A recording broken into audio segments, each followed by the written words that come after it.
There goes.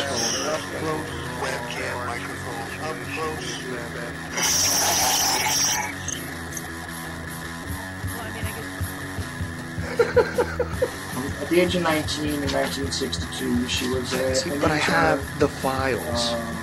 You know, I read this stuff at the National Archives, and I read these other things. I said to myself, how can that be possible? The brain, you know, the fondle slab of choice, I don't know what computers, internet, professional wrestler, and not just Ventura style. It doesn't matter where the information comes from as long as it's real. It's hard to get real information.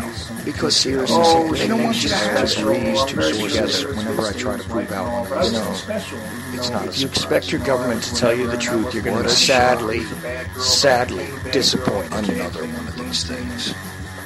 Dear Lord, what a dirty, dirty old man, huh? Really? You can't be serious. Is this really how you want things to be? Come on. More hooker, eruptions? Eruptions, whatever. Like Dave Powers kind of... Really? Allegedly broadcast live from Pima Region 2, within the borders of the formerly united and currently occupied states of America. We bring you the Ochelli Effect. Like, damn sure, no, I'm an original. We have all these situations. I'd love to know why it takes 50 years, for a 19-year-old girl to eventually get up to gumption to put these things out. Well, good evening. We are live on the Ochelli Effect tonight on UCY.TV radio. I am your host, Chuck Ochelli, and of course, tonight, as I've said, we're going to discuss the entire situation with the Canadian Parliament, the so-called terrorist attack, what has gone on up there, and I've invited various Canadian guests, of course, and others to come on and comment, but mainly I wanted to get some perspective from the guys north of the border, and I want to thank everybody for tuning in at UCY.TV /TOE, if you want to, on the page there, if you're on TuneIn, if you're on iTunes, whatever, thank you. But anyway, the first person that I have on with me tonight is a guy I had on last week. I think it was last Thursday, actually. Raven Mad, of course, who, as we mentioned during that interview, is somebody who does live within the borders of what used to be Canada, as it evolves, as it changes. And how you doing tonight, brother? I'm doing good, man. You can hear me and everything? Yeah, you sound fine. There was a little noise there, but we're good.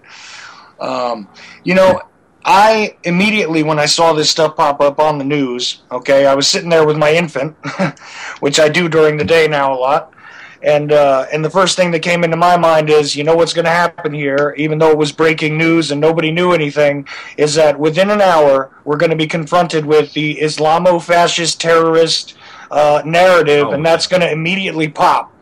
So, lo and behold, I looked at my infant because he was the only one listening to me at the time, and I said, watch how right Daddy is. Yeah, that's right. Guess what? You were right. They did it right away. And here we go, right? I mean, look, you guys have already had sort of your version of the Patriot Act introduced up there, right? So, so I guess they need the, and I'm not even saying at this point in time that this was not an organic event. I'm not saying that at all, but I don't know that for sure. Okay, of course, we just had the video before I came on to air. The video was released now of him approaching the Parliament and everything else. But you know what? Enough of my mouth for now. What do you see? What did you see? And what do you think? And how is the CBC hitting you guys? I mean, hit me with it, brother. Well, they're hitting you with the fair is what it is. They just want you to be afraid of a certain group of people and or a boogeyman, and it's working. I see on Facebook a lot of people are like, it's a lot to do with, and now they're like the racism is coming out in people. You know what I mean? It's like, I have a lot of Muslim friends. I don't agree with the religion. I don't agree with any religion, and but the Muslim friends I know and I have, they're really good people. You know what I mean? They'll give you the shirt off their back. Really nice people, honest, and they try and live a good life. And I see a lot of these. It's the race thing, right? Like a lot of people are like breaking out this race thing, and it's harsh, man. And there's a lot of talk of like I'd kill all these people, and it's really harsh. It's a harsh thing, man, that the government's doing here, and they're. I'm not saying either that it wasn't a natural event that happened, and I'm not saying that it wasn't a sanctioned hit either. You know what I mean? Well, see, that's the thing. We don't know all the facts yet. But immediately, the idea, of course, we've already got the photograph of this guy with the scarf over his face going out into the mainstream. It's being spread around very, very quickly. Supposedly has connections to people that either trained with ISIS or connected to ISIS, of course. And we're continuing the boogeyman theory once more. The Canadian public is accepting this, right? I mean, this is what it seems to be. It seems to be coming across this end of the border, It seems like they're absolutely accepting this, and there is an element of racism to it, but there's also an element of sort of following the mainstream media's storyline here, the script, and it seems like we're still dealing with that, right? Yeah, there's a lot of people. I see a lot of people who are my friends online, and just things coming out of them like I don't understand. And they're taking it for at face value, and I wouldn't do that myself. I do my best to try and make people think about the something. You know what I mean? Make them think outside the box. But I'm only one man. But I did do something interesting. There's a lot to be said about a name. Right. So I looked up the meanings of the name of the two people involved, right? Oh boy. And it was very interesting to me, right? Because Michael, right? The one guy's name is Michael Bibol. I couldn't find anything on his secondary last name there, but Michael means who is like God, right? Right. And then Bibol is derived from the word Bobby, meaning a bright shining light, right? So who's like a bright shining light? There's a lot to be said in the name, I think, because the people, to tell you who's involved, because it is a spiritual thing, right? It's a spiritual war. Well, see, that's the interesting part, is that you can always find these sort of occult symbolisms that seem to reoccur in all these events, right?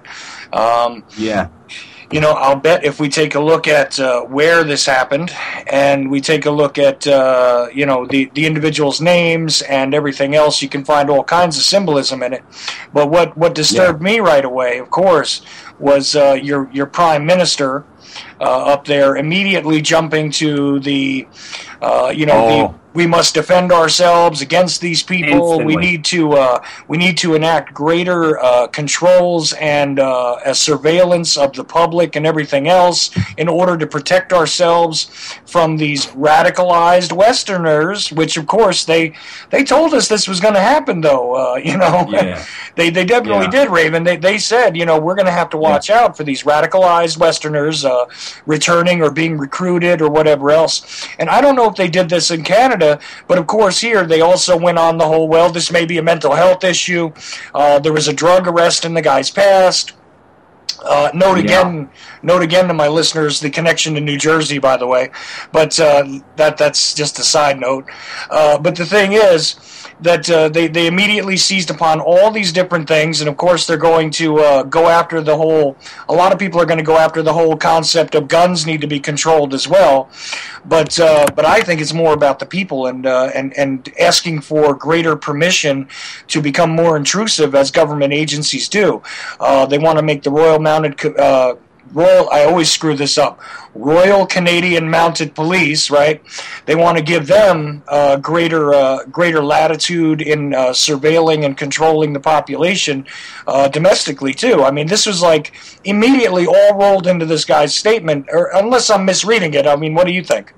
No, I don't think you're misreading it at all, Chuck, man. I think the first thing he said is sanctions, right?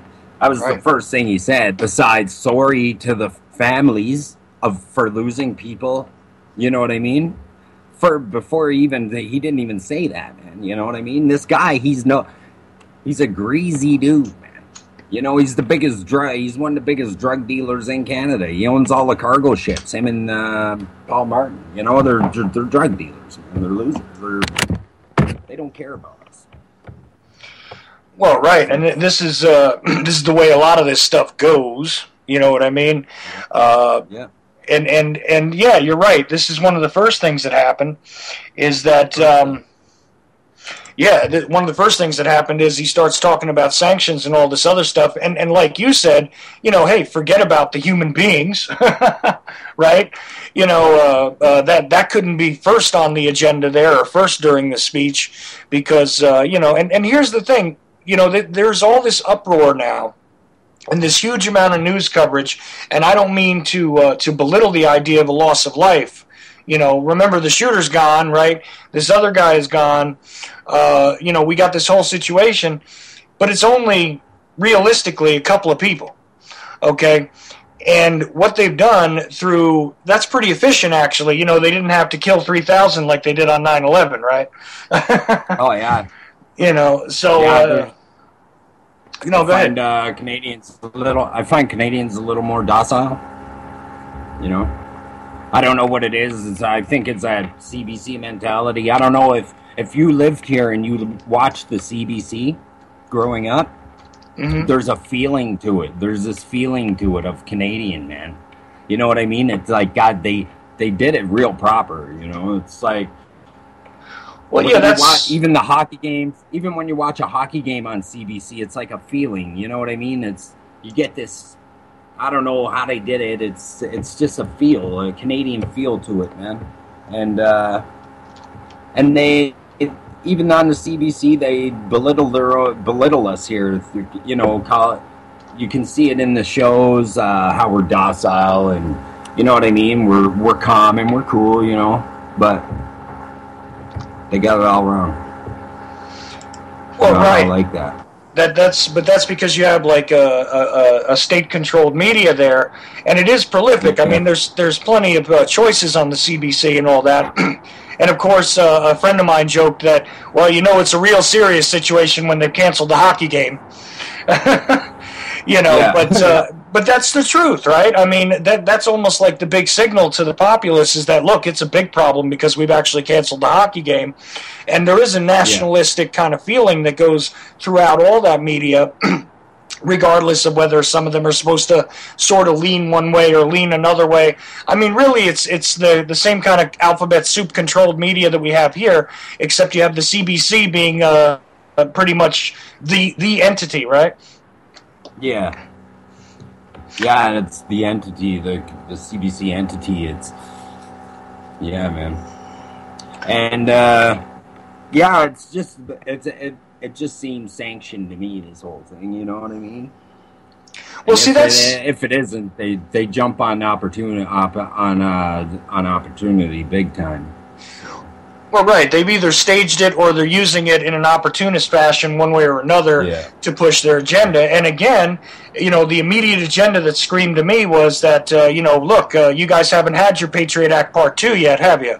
You guys haven't had your NDAA yet. And, of course, I mean, not to belittle Canada as a nation, but realistically speaking, you guys always seem to echo the nonsense that goes on here eventually. He's always...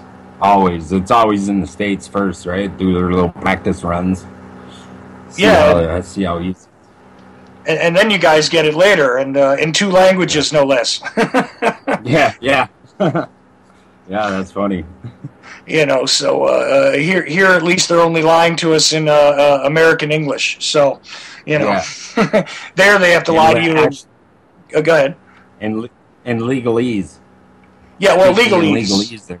Well, that's true too. You guys have a slightly different set of legalese up there, but they have to lie to you and by law they have to lie to you in some places in Canadian French, right? Yeah, that's right. But in other places, go ahead. Sorry, go ahead. You go ahead. I was just going to say, in other places they can lie to you in Canadian English, which is just a slight difference from American English, eh? Yeah, just an accent, a little accent involved. That's it. Yeah, man, but I feel sorry for these people, who are involved. It's like, these people, they use people's lives, man, and it's just like a court system too, right? It's just they're just used lives to benefit what, man? In the end, it's what's the benefit? It's like they're friggin' scraping their own face off. You know what I mean? Makes no sense to me. Well, yeah, but here's the thing: it's cost-benefit analysis. I mean, after all, what's a couple of lives when you can push a huge agenda and control a population? What's a couple of lives? What's a couple of handfuls of lives, even if you can instill fear in the population? And Canadians, I've observed this over and over again, are really a whole lot more laid back than we are. They're a little. I almost dare say they're a little more emotionally mature than Americans sometimes, because we're very reactionary. Usually for all the wrong reasons, and usually for nonsensical, purposes. But nevertheless, we are a lot more reactionary. That's why I'm kind of surprised that the overwhelming majority of the population in Canada seems to be reacting so heavily to this. Yeah, they're reacting really hateful. It's hateful, I find, and not looking. Instead, they're just. It's like, someone dropped your good crystal or something, but it was an accident. You know what I mean? But you're not looking at that. You're just looking at the crystal and your broken glass instead of thinking why it happened, Right, and of course seizing upon the pre-existing sort of racism that's out there. This is part of what's going on, of course, and again, it's not the pot calling the kettle black. The same thing goes on in this country.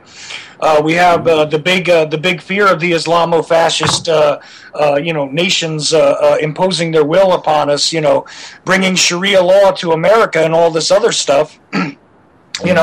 We can't even keep our own laws and rights in check. We're going to bring in a completely foreign, set of realities into the equation.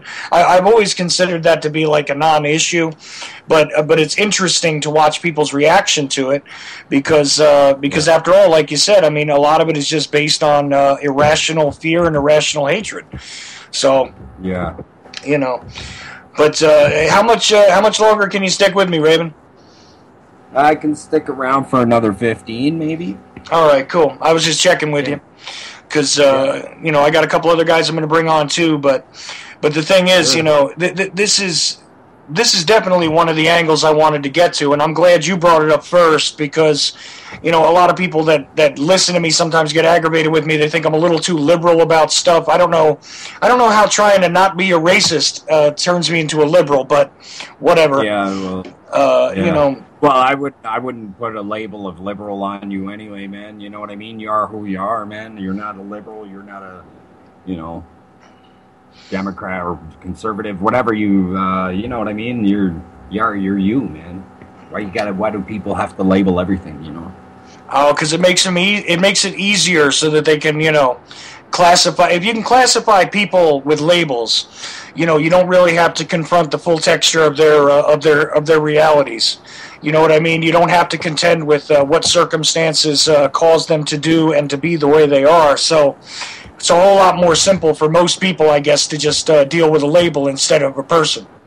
That's what I figure. Yeah, that's right.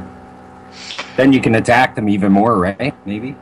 Oh, yeah, well, it's much simpler to attack the label, because it doesn't require all that complex thinking where you might have to, like I was saying the other night, and I don't remember if it was on my show or another, but I mean, I was stating that there's no way that I can support capital punishment anymore.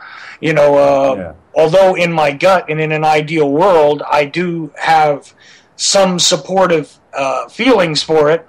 At this point, I don't see a system that is not so corrupt that I couldn't possibly endorse it. to have that sort of power over life and death. And I'm already disgusted with the amount of power the system has over life and death to begin with. So they don't have my consent personally to continue on with the policy of capital punishment. And, I think that's sensible. Yeah, well, yeah, because, George Bush put like 139 people when he was governor of Texas, 139 people to death in 1 year. That's a lot of people he killed, man. Oh yeah, and didn't look one of those people in the eyes when he did it. You know what I mean? You're gonna kill someone, look him in the eyes and do it. You know what I mean? But listen, first of all, politicians never do. Okay, they look people in the eye before they kill them occasionally, but most of the people they kill they never have to lay their eyes on in any way, shape, or form, unless they request the videos to come back from the theater, so they can pop some popcorn and watch them on a Saturday night all looped together. But right. And in all fairness to W, though, I'm not too surprised that you're saying 139 people were put to death in Texas. That's kind of normal in Texas anyhow, no matter who the governor was. Yeah, right. Yeah, and I find it... Go ahead. Sorry, it's sort of off subject, back to the other subject. I'm reading something here, and it's the 13-year anniversary for Canada being at war, right? Which is very interesting, I find. Oh yeah, we are in the 13th year, yeah. Yeah, and then it happened it happened at the War Memorial and everything. You know what I mean? It's all there's some connections there. Right. Yeah, no, I see that happen too, and that's the thing is, it's weird because then they think you're crazy when you start to say, gee, there's all these numbers that kind of line up, the names line up in an interesting sort of narrative way, and all that kind of good stuff. Are they also treating you guys up there to the big heroes welcome and all that of the Sergeant at Arms vicar up there? Oh yeah, that wizard, the wizard. The wizard. Okay. Right. Did you ever see him in his dress when he goes to Parliament? He goes to Parliament and he dresses up. He looks just like a friggin' wizard, man. He wears this wizard suit and he has this golden staff and stuff, right? Oh yeah, I saw the pictures of him carrying the scepter and they were applauding him this morning, right? Yeah, that fucking wizard, man. It's messed up, man. He looks like a sorcerer, right? Well, kind of, sort of. I was kind of struck by the fact that we're still looking at that, the old dress and everything there in the Parliament. But I guess that's kind of part and parcel of... Go ahead. A bunch of dudes playing dress up and looking at the skies, right? Yeah. That's for sure. And now we have, let's see. Yeah, right here. The Globe and Mail released a video of the ensuing firefight. I guess that was released and now is probably getting splashed across all the mainstream right now as we're speaking. I think. when they were firefighting in the Parliament building there or whatever. Well, did you see that? Apparently, it's totally fake. His approach, which looks like an outdoor surveillance camera from overhead, capturing his approach and some people fleeing. And then the only other video that I've personally seen is the one with him walking around afterwards, holding what looks like a revolver at his side. Yeah, there's another one when their RCMP are in the building. They're in a building and they're shooting at what looks like nothing to me. And it just looks totally fake, There's a couple of... because the cameraman, he actually jumps right in the line of fire. Right? And he's just standing there right in the middle. And the cameraman's in the middle. I don't think a cameraman would actually stand right in the middle of the line of fire, you know what I mean? Look kind of fake to me. It does look strange. I mean, it also strikes me as a cell phone camera kind of thing also. Yeah. And now right now as I'm speaking to you, I'm looking over the Reuters story relating to it. Because I always like to take the Reuters story apart because it's always a disaster and usually loaded with way too many details. Yeah, that's isn't that Reuters? That's Rothschilds or Rockefellers or something, right? Or Chase Manhattan owns that. Owns all that or something. I'm embarrassed to say I can't remember which elite group controls it, but one of the people that sits at the round table for sure. Yeah. And it seems every single bit of news and or like photo for a newspaper says Reuters on it, right? Yeah, well, or AP, one or the other. And you'd think these guys were going out of business now with the internet, but no, somehow they stay in business. Yeah. But anyway, because you don't really need them to disseminate stuff. I mean, it used to be these were called wire services, and that was because you literally had to install a special machine to get text updates from other parts of the country or other parts of the world, in real time. And plus, they would send photographs over the wire, in say the 60s and 70s later on. Yeah, and all that. Right. That's the way it was. But nowadays, you'd figure these things would be obsolete. But somehow they're still doing quite well, huh? Yeah, I don't know how, man. They got to pay. It must be like a pop star paying for plays or something, you know what I mean? Paying for plays on a radio station or whatever, I don't know. Oh yeah, and of course they snuck in between all this hero's welcome for Vickers and talking to his brother on the air and everything else here in America. They snuck in between the quick story that now the co-founder of Microsoft is now going to kick in $100 million or something like this to the Ebola effort after the Bill and Melinda Gates Foundation has also kicked in their money. So of course that goes right by as a quick blip, and then let's go back to the Islamo-fascists who are coming our way, and we need to fight them over here because we're fighting them here, and we also need to fight them over there so more of them won't come over. And God help us if they recruit our poor, disillusioned children, right? Yeah. Heaven forbid all these. Be afraid of all the Muslims. Be afraid. Oh yeah, absolutely. Be afraid of the.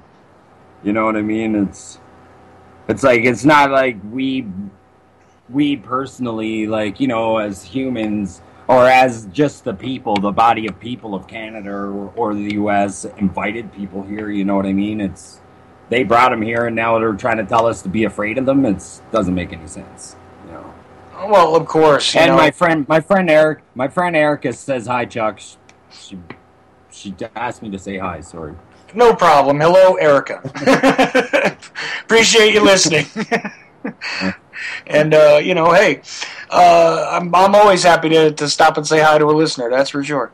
But it's just amazing to me to watch how this story is developed. Right? I mean. It seemed to me as though, again, they had it in their back pocket, though, and I'm not saying that this is crisis actors or anything else. We're not going there yet. Notice I say yet because I don't know. Yeah. Okay. Yeah. But it seems like kind of actory to me. You know what I mean? And I just feel like they use actors a lot in these things. Well, right, and I mean, how much news has come out up there about this guy who was standing by the memorial who got shot? By the memorial? Yeah. Where? What was that? What was that? The the soldier? Yeah. That. Oh yeah. Oh man, it's all over. That's all that's on the news. Right. Again, you see. But that's what's interesting to me. Still, I say that it's kind of an interesting event. Of course, they slip by in that same news cycle, like I was saying. They another fence jumper at the White House because people are coming unhinged, and the mentally ill and the easily swayed are obviously the victims of Al Qaeda and ISIS recruitment because they have such slick videos. By the way.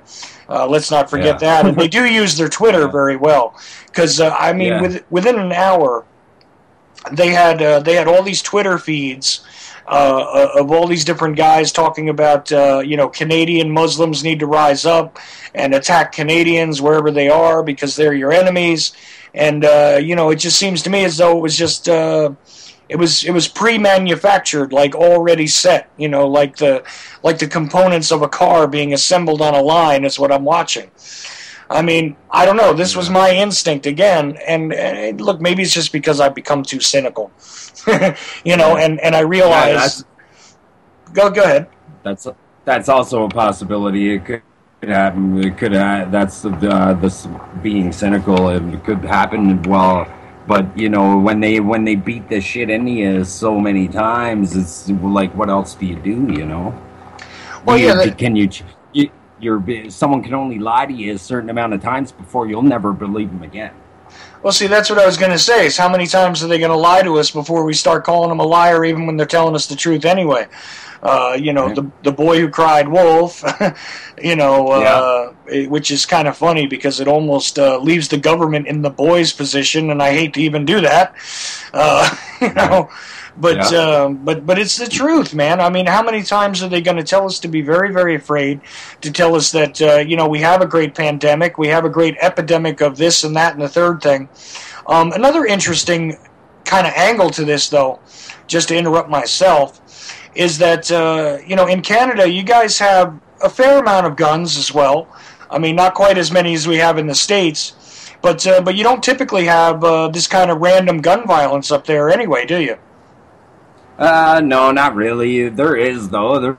There's shootings and stuff like that. Like recently, in a small town, just a neighborhood town here, a couple weeks ago, a cop shot a couple people. You know, shot a guy in the head, killed him, and then shot a girl in the head, and I think she's brain dead or something. Well, yeah, but I mean, that was just.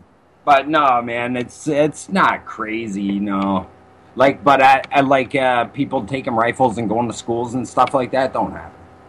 Yeah, you don't have these, like, mass shootings in public places. I mean, if there's, you know, personal confrontations or gangbangers shooting each other or something like that happens. Yeah, that happens. But usually, no, man, there's no random acts of crazy violence like going to the post office and cleaning house, man.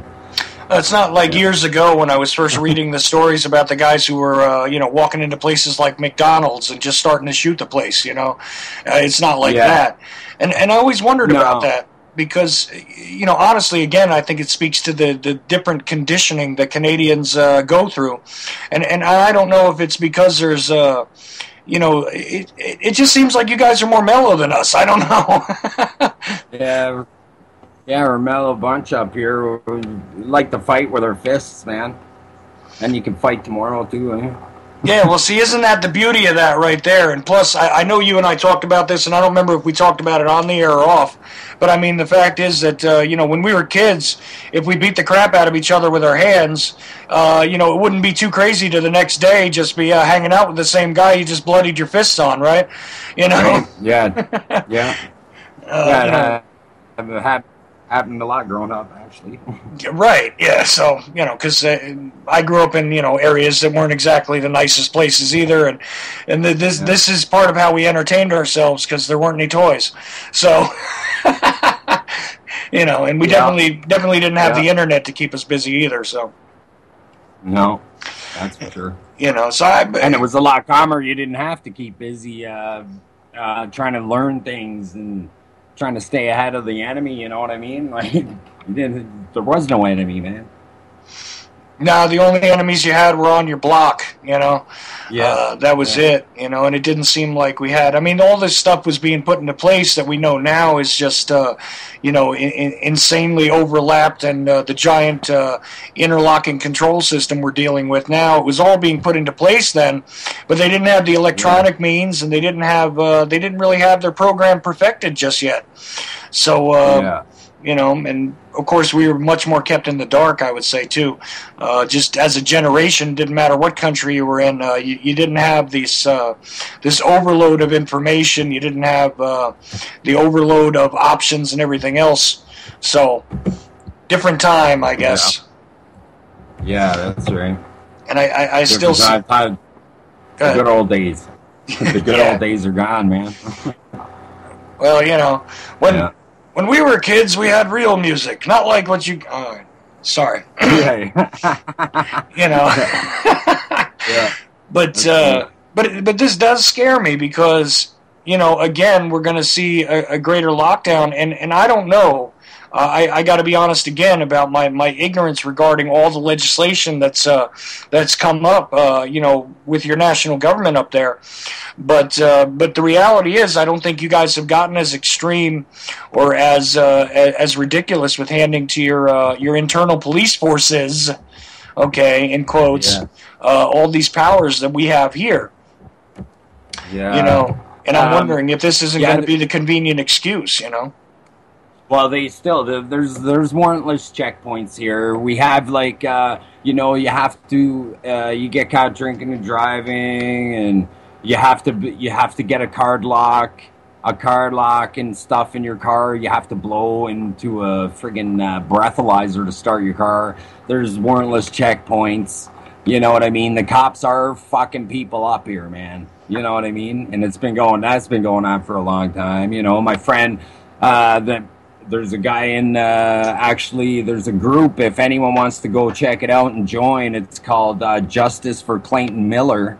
And he was killed by the police 24 years ago, and his family and a lot of supporters are getting together to try and get those involved persecuted. So there's a Facebook page called Justice for Clayton Miller, and I suggest you go there, check it out if you if you like justice for the people.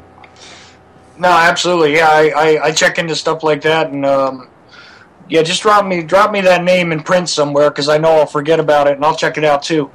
Because okay. The police state is not just an American problem, but we are seeing it firsthand here when we weren't supposed to. Of course, nobody ever does focus on the Canadian problem with it. No, not at all. But how about your spy agencies and things? I mean, you guys have some equivalent to the NSA and the CIA up there as well, don't you? Yeah, it's we have CSIS. We have CSIS, eh? That's the Canadian FBI unit. It's like Canadian. We also have, there's FBI agencies here. I know there's FBI floating around here for sure. And there's CIA agents here. You know what I mean? They float around here. Oh yeah, I mean, but CSIS is the main. CSIS is the Canadian version of the FBI.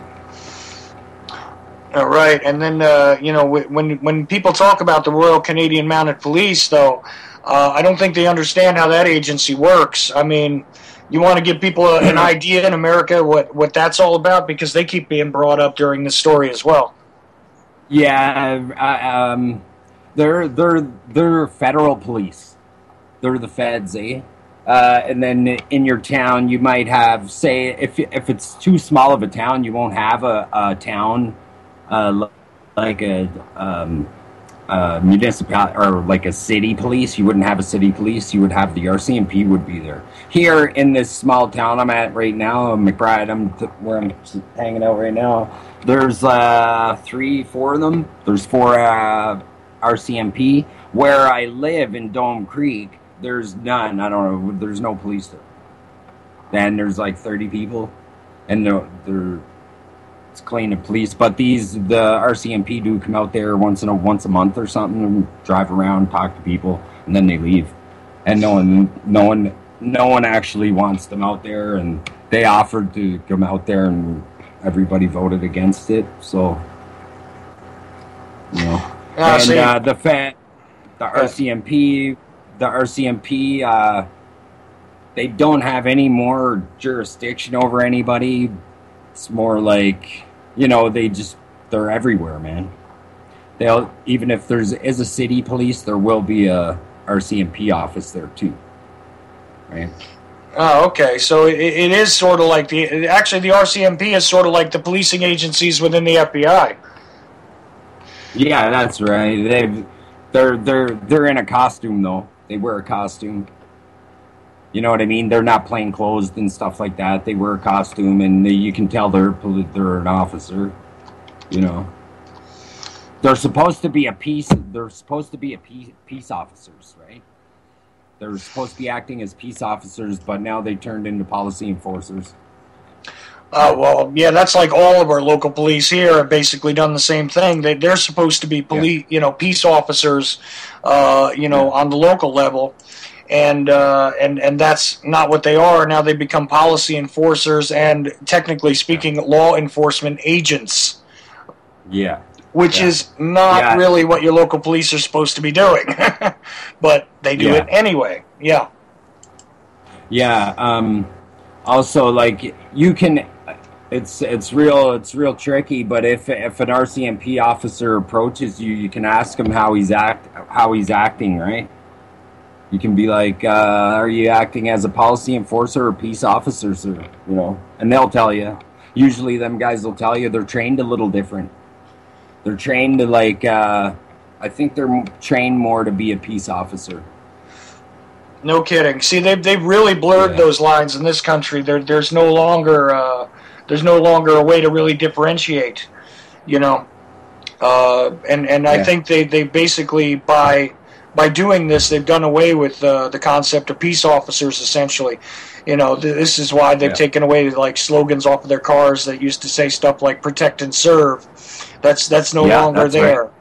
Right. And the same thing has gone on north of the border, is what you're telling me. Oh yeah, exactly. Yeah. They used to say the same thing, protect and serve, but they still weren't protecting and serving the people. They were protecting and serving the status quo, right? That is the point. So what other impressions did you get from this event so far? I mean, it's still unfolding, like I said, and all the facts aren't exactly known, but they are definitely pushing the idea that that this guy is. Go ahead. Out of great disaster comes greater opportunity, right? Oh, always. That's all I can see, man. They're just gonna play the shit out of this and try and lock us down, man. I know Ottawa was locked down yesterday for sure. It was unlocked. Yeah, that was one of the things that came out, is that Ottawa was completely on lockdown because of this incident. And at first there was a report also of something at the mall, right? So that's right. I don't know what exactly happened there, except they said that maybe they had been mistaken because the soldier had been shot, and that was possibly some sort of mistake by the news media. But outside of that, Yeah, outside of that, I don't know, man. I haven't really looked into it too much. You know what I mean? It's probably easy to break down if you just get into it for a day, you know what I mean? And probably figure everything out. Right. But I'm also sorry. No problem. I'm also going to be joined by Barry Prince in a minute here.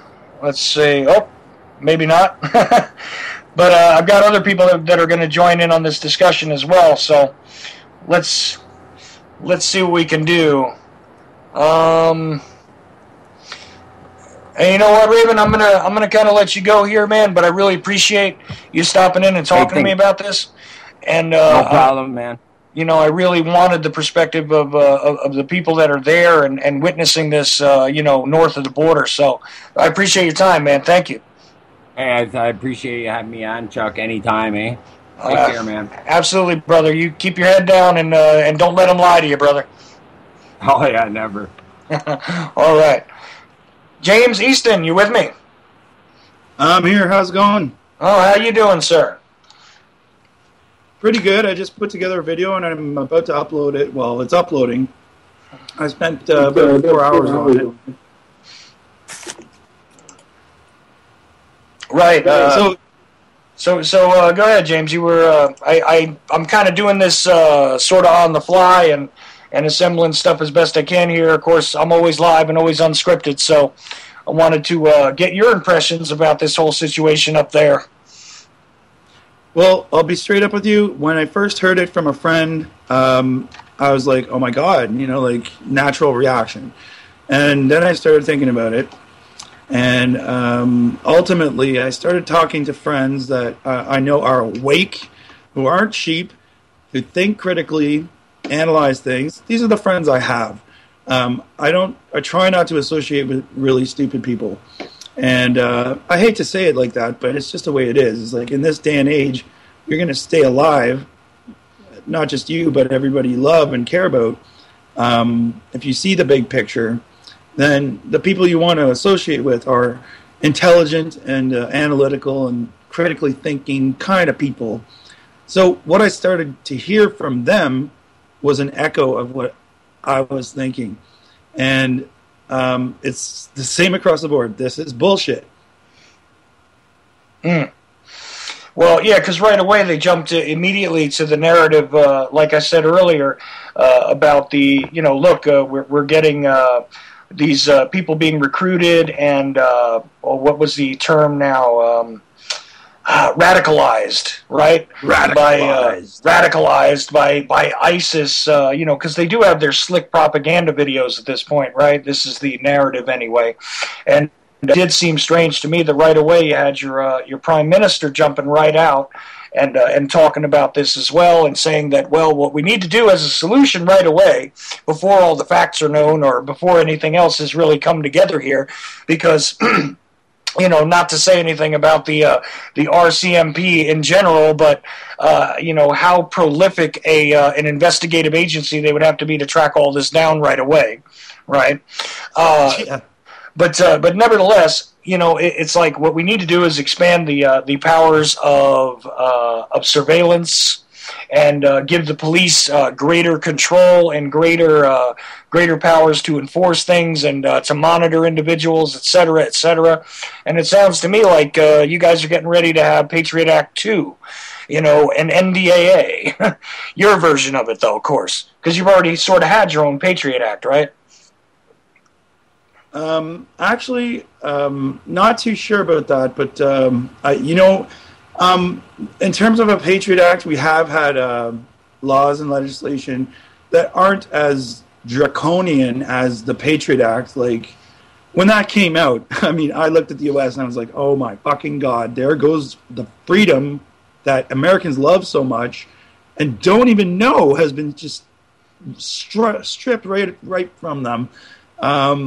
Well, we have the same kind of stuff, but it's a little more wrapped up in a bow and quietly put into legislation. Most Canadians have no fucking clue about what goes on in Parliament, just because our silly little country is so quiet and relatively peaceful. At least it has been for a long time, until this asshole, Stephen Harper, was, in my opinion, appointed by the New World Order to be the Prime Minister and has been for the last 9 years. He is pro-war. He's a war pig. He wants to dip his hands into the blood of Muslims across the Middle East.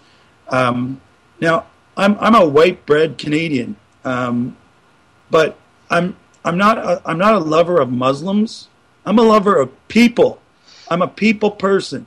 And what has happened is absolutely, without question, morbid, sick fucking shit. What the Israelis did to the Gaza people, what we've done, in part with airstrikes and no-fly zone in Libya, you name it. Everything that's done out of what they say is for, it's laughable. It's all for the freedom agenda, as George Bush put it, the freedom agenda. It's just a bold-faced lie. And Stephen Harper is no different. He's a George Bush ass licker, and George Bush is gone now. But Obama, who is the Antichrist, in my opinion, is they're circle jerking each other. I hope I'm not offending too many of your viewers, but this is really how it works.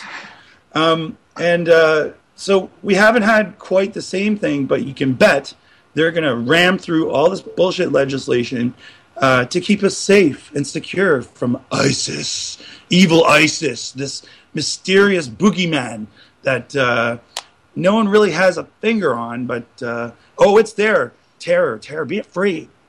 You know, they're scaring the shit out of people, and this is absolutely fucking wrong. And it makes me angry and upset, but at the same time, it gives me motivation, and I channel my energy into stuff like what you're doing. You make shows, I make videos, I do graphics and stuff, and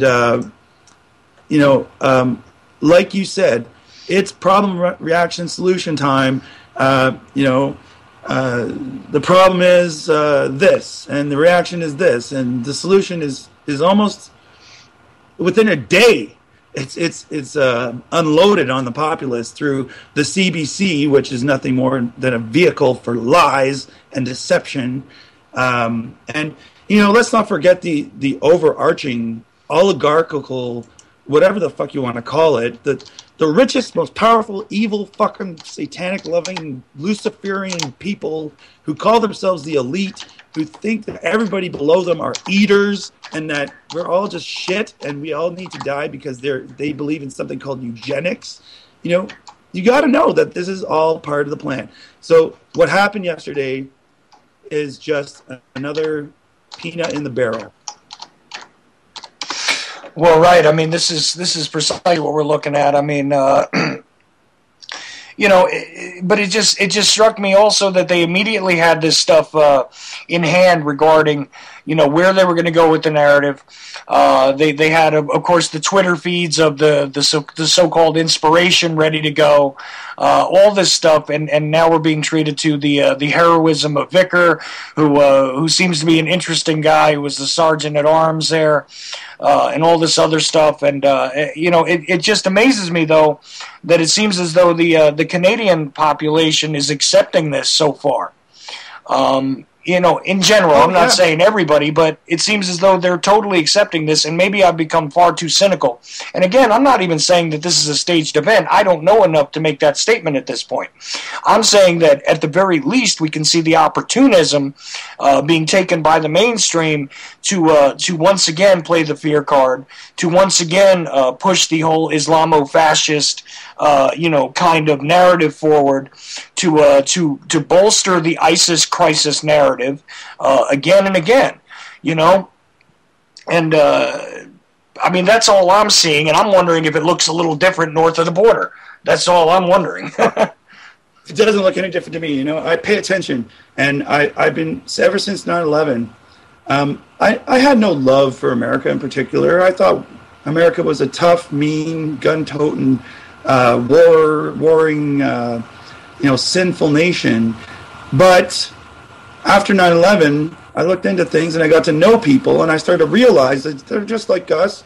They just have different laws in some cases, but people are people, and people are generally good. But unfortunately, not by their own choice, but because of by design, over the last who knows how long, they've been watering down the education. They've been feeding people lie after lie after lie. It's by design. It's crafted. They're making people into stupid people who don't think critically, who don't analyze. Where, 100 years ago, you can bet people would do these things.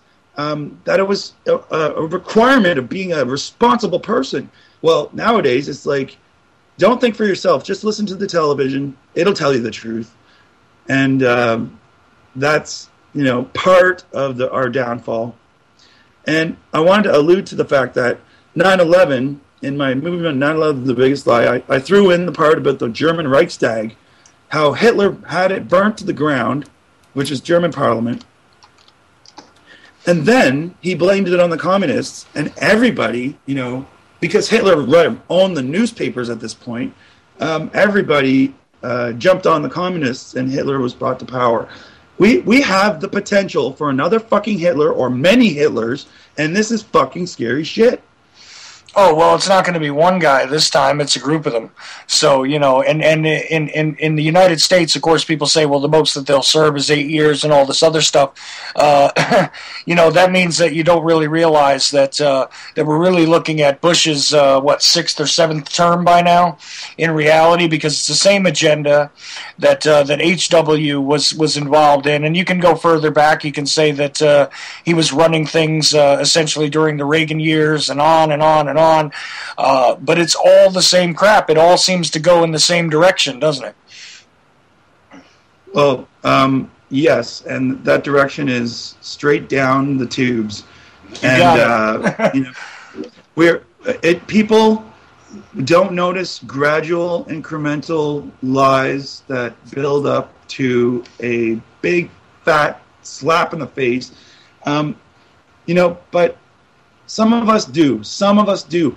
And what we do is, at least starting with 9/11, because there's other things, that happened before 9/11, but 9/11 was like the catalyst, the one major thing that happened that set the wheels in motion for an entire onslaught of bullshit, lies, and deceit, which created the conditions to annihilate the Muslim population of the world. This is genocide. And what makes me super fucking sick is, like, I could say to someone, 3 million Muslims are dead, and they won't bat an eyelash. But if I bring up the Holocaust, they're like, oh dear, the poor Jewish people. Well, dehumanizing the enemy means that it's a whole lot more acceptable to destroy them, and this has been part of war-related propaganda since war was first canonized as the effective way to deal with populations, right? So ever since we had nation states, we always had the dehumanization of the enemy.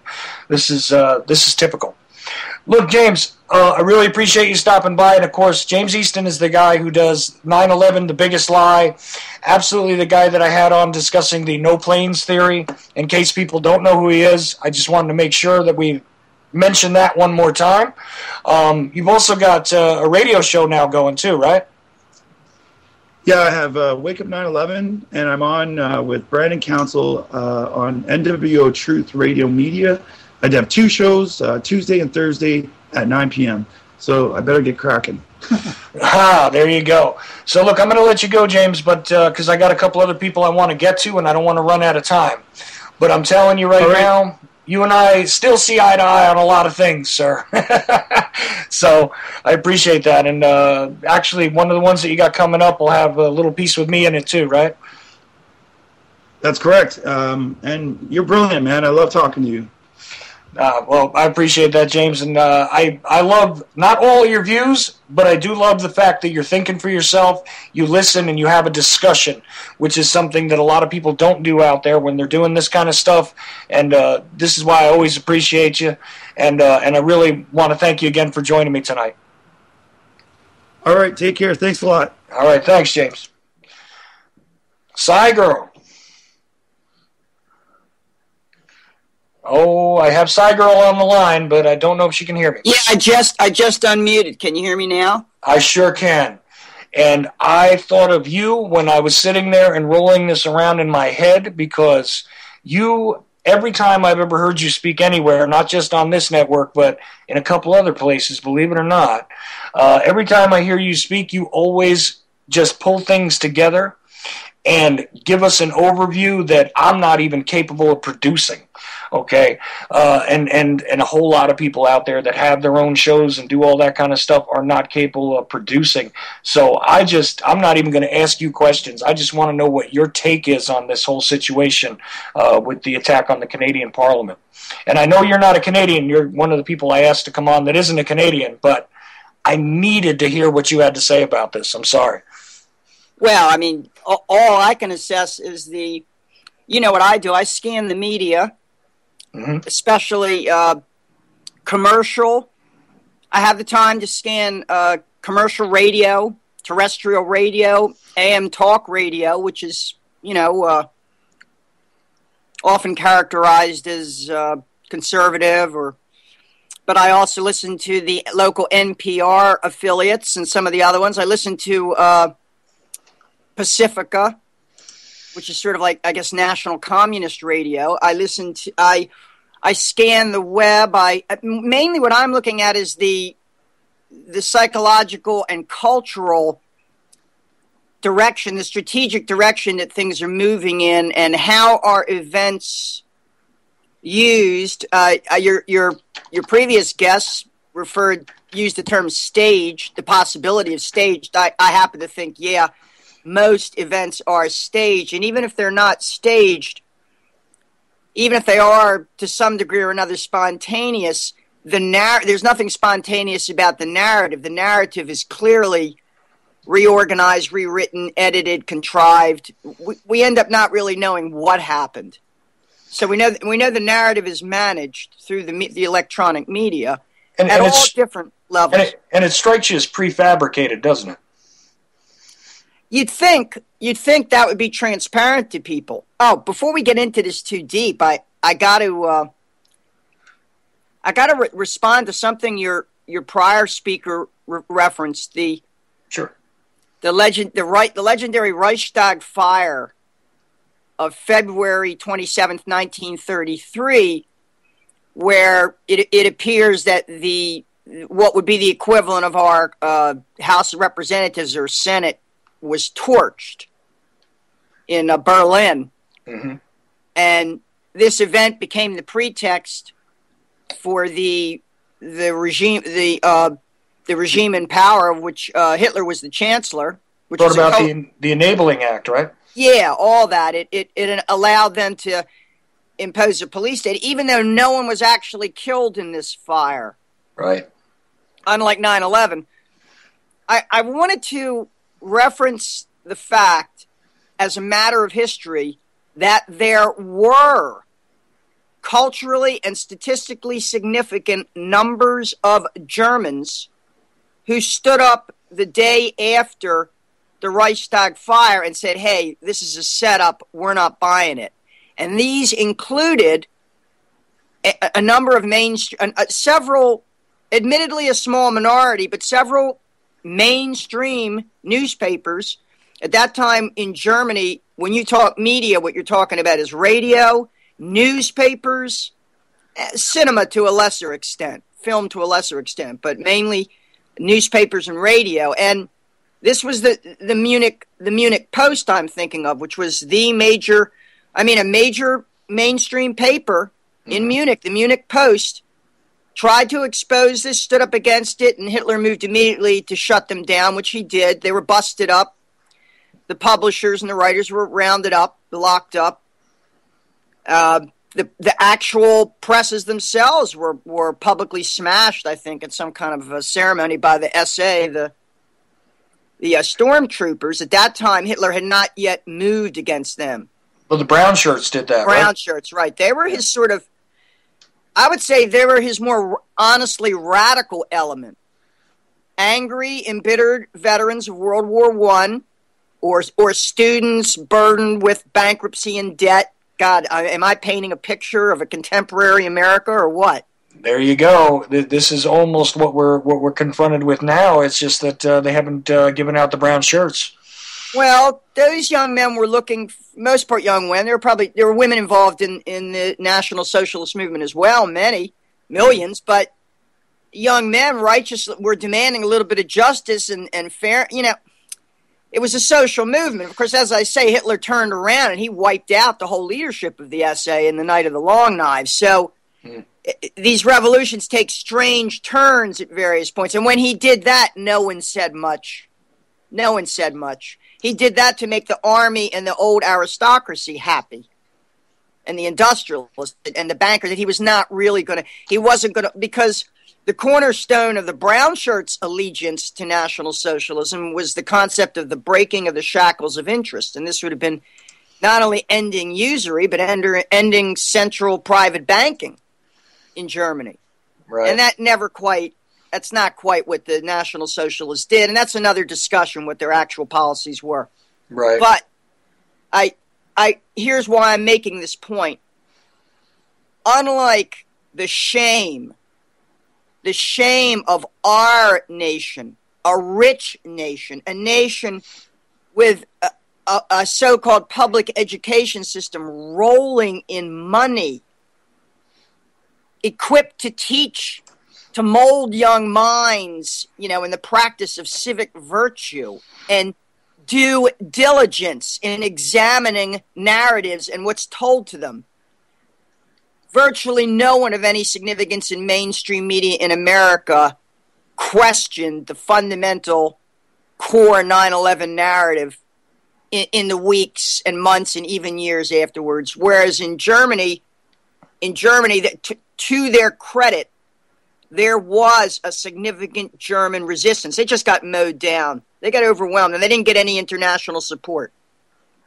Well, yeah, this is true. There is a major significant difference in that really our population was a whole lot more cowed, I would call it, by the 9/11 narrative than say the German population had been by the Reichstag fire. But still, it's a significant event, and definitely worthy of discussion still to this day. Of course, well, it's natural. It's natural for people to use the Reichstag fire as a, oh, that's what that is. We've seen that before. You know, it takes you all the way back to Nero, and our source for this, admittedly, is Tacitus, and Suetonius. That Nero, who I guess was the last of the Julio-Claudians, that he torched Rome, basically to advance his real estate development ambitions for the city, and he conveniently blamed it on this sect of sort of Jewish types called Christians in Rome at the time, and followers of a Jewish Messiah, Christus, according to Tacitus, the Roman historian, and Suetonius. Right, but every time you look at one of these Roman historians, you have to also consider their leanings, let's just say, regarding what they did. You know, like when people point to Josephus, you have to recall that he would be a whole lot more favorable to the to the Roman, to the Imperial, to the Flavians, to the Flavians, of course. Yeah, right. Everybody's got their agenda because he was owned by that family, like a mob. I hate to compare it to like the Corleones, but yes, Flavius Josephus, like so much of the totally Hellenized Jewish aristocracy of Alexandria and Antioch, Jerusalem even, and Rome itself, and Cyrene in North Africa, Carthage, right, especially in the cities, yeah, they would have been servicing the agenda of their imperial masters, and the ruling family in this case, the Flavians or Flavians.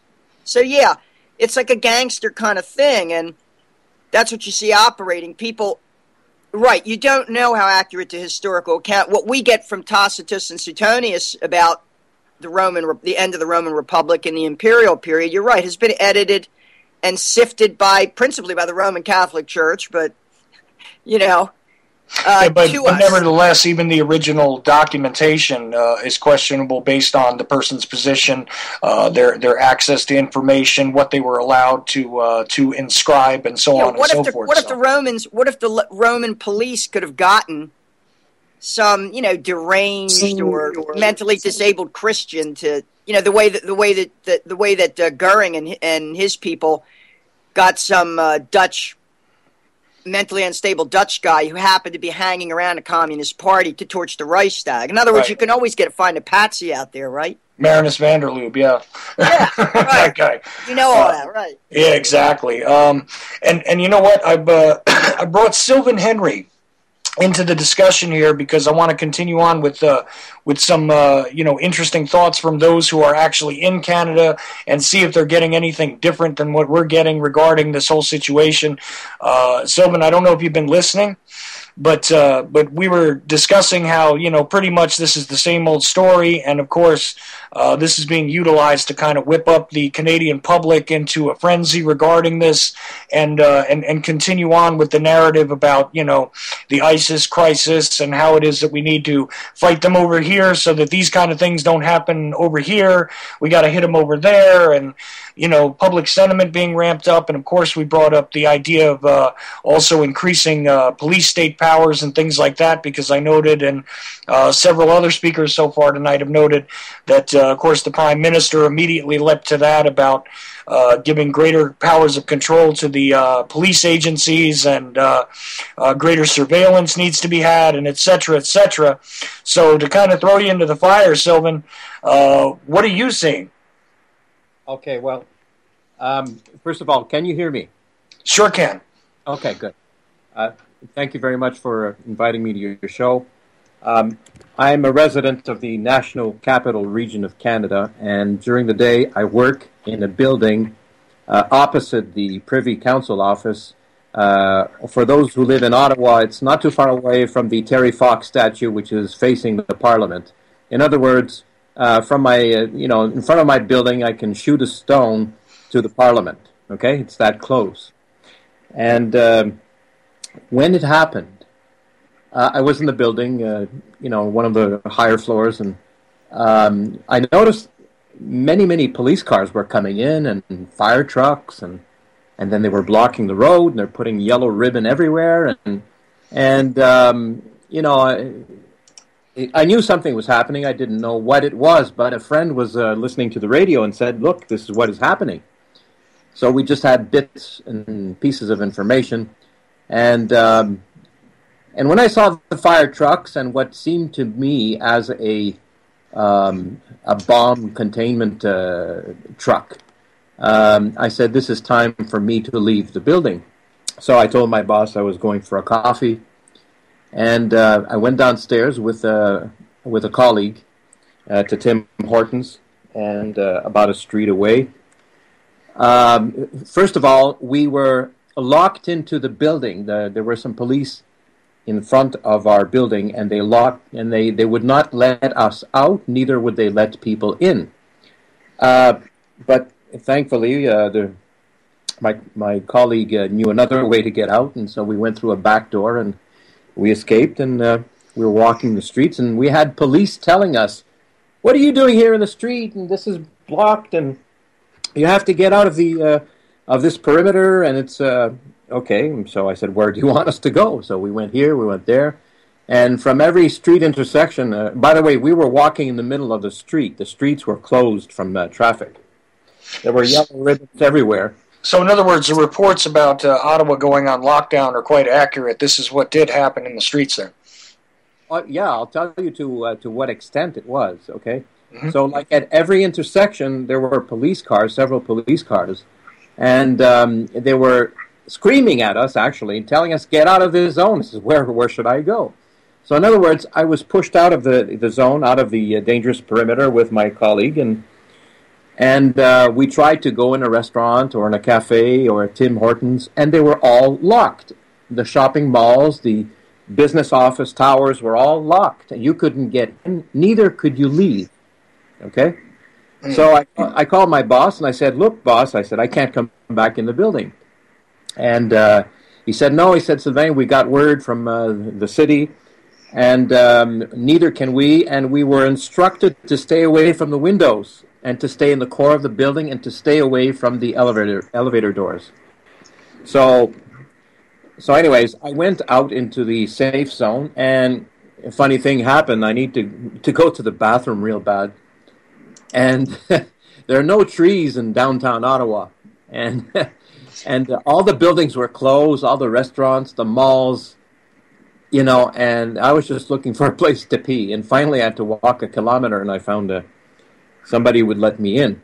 Now, one nice thing I want to say about the commerce is, especially, I'm not promoting Tim Hortons, but not to me, but to my colleague. He went inside, they locked him in. The manager said, "I'm sorry, nobody can leave, and nobody can come in. You can contact your family." And they served them free meals, and they gave them tickets to some kind of a hockey game, and all. They treated them well, but actually they were all prisoners in there. I'm assuming it's because the police were suspecting there was a second suspect, and maybe he was locked in somewhere. I don't really agree with that philosophy, because what if the suspect was inside Tim Hortons with my colleague, But anyways, that's the orders they followed. I heard about the news, and then I called the office, and I said, "Is everything okay inside?" "Yeah, we're concerned.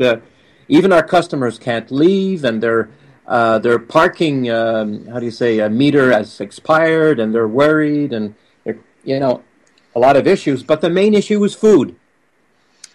So he said, "Sylvain, we need some food, but we didn't bring any lunches with us, because at our office we always go to a restaurant." So I went to a policeman, and he was really nice. He said, he looked at me, and because I was jaywalking, and he looked at me, and he said, "You don't have to worry about me. We're not going to give you a ticket for jaywalking today." He said, "There's no cars in the streets anyways." So, but he seemed nice, so I approached him. I said, "Look, a lot of the towers, most of the towers around here for several blocks, the business towers, are locked, and many people are hungry inside. We're looking at thousands of people, okay? Is it possible for me to bring food to them? He said, no, you cannot, but, and I said, what about if there are some diabetics inside the building? If they don't get their sugar fix or whatnot, because we don't have any vending machines where we are. And, you could have, more casualties because of the police control than actually what happened, the 2 people dead, which was a horrible thing. He said, Sylvain, well, he didn't know my name. He said, sir, he said, you're absolutely right. He says, I have a trick for you. He says, contact the police at this number, this extension, and also contact the Salvation Army and the Red Cross. And if there are some known diabetics, ask them to contact this number. And they have special permits because they are known by us. You're not known by us, sir. You could be the suspect. They are known by us. They have special permits, and they can enter the buildings and help the people affected. So anyways, that was going on. And then finally I heard some ministers being surrounded by some media, cameras, all kinds of cameras around them, and I got some bits and pieces of information. Apparently there was a construction worker working inside a sewer, one of these... Well, really quickly, Sylvain, when you say ministers, you do mean members of the parliament, right? Yeah, I'm sorry, yeah. Just wanted to make sure about that. Yeah, Go ahead. He said a funny story. He said some construction worker peeped out of a manhole and he saw the whole thing. And as a matter of fact, he was the one who described the getaway car, the green getaway car, and so on. So he told his fellow workers, he says, let's get back in the hole, man. He says, something bad's happening up there. So anyways, that was going on. What I find strange in all of this, how can somebody with a rifle go and shoot a guard? Let me give you some information about the logistics of this. Okay. The War Memorial statue in Ottawa, this is not commonly known, but I know it for a fact because I've been underneath there. Don't ask me how, but I was. Under the War Memorial statue, which you can look on the internet, you can see images of it. It's a huge memorial statue. Okay, is not really bunker, but perhaps you should. Yeah, probably a bunker, huge bunker, which probably with connections to the Parliament. Okay, because it's very, very close. Always filled with soldiers, Canadian armed forces. There are soldiers there all the time. Now, question number one: why was there only one guard up there when there are like hundreds of them underneath the War Memorial? And in the tunnels underneath. Okay, and this is huge. I mean, I'm talking about their offices in there. Okay. Now, if this was a secret, they would have told me this. Don't share this information. So the question number one is, what was he doing alone? Question number two: I used to work in the camera. How do you say? License plate recognition systems, automated face recognition, and all that kind of stuff. Okay. I used to work software for that, okay? I know for a fact that the 2 or 3 streets in front of, well, I should say to the south of the Parliament buildings, there are thousands of cameras, pan, tilt, zoom with a megapixel capacity. They have, and especially around that War Memorial, there are cameras there. Now, I don't know if the government, who has access to these cameras, will release the video footage of what really happened, because I didn't see it anywhere. Anyways, so that's number 2, okay? And this is connected to the Parliament's security system, okay? Now, many of these cameras, if you just walk around and pay attention, you will see them. But if you just walk around as a tourist, you will never see them, okay?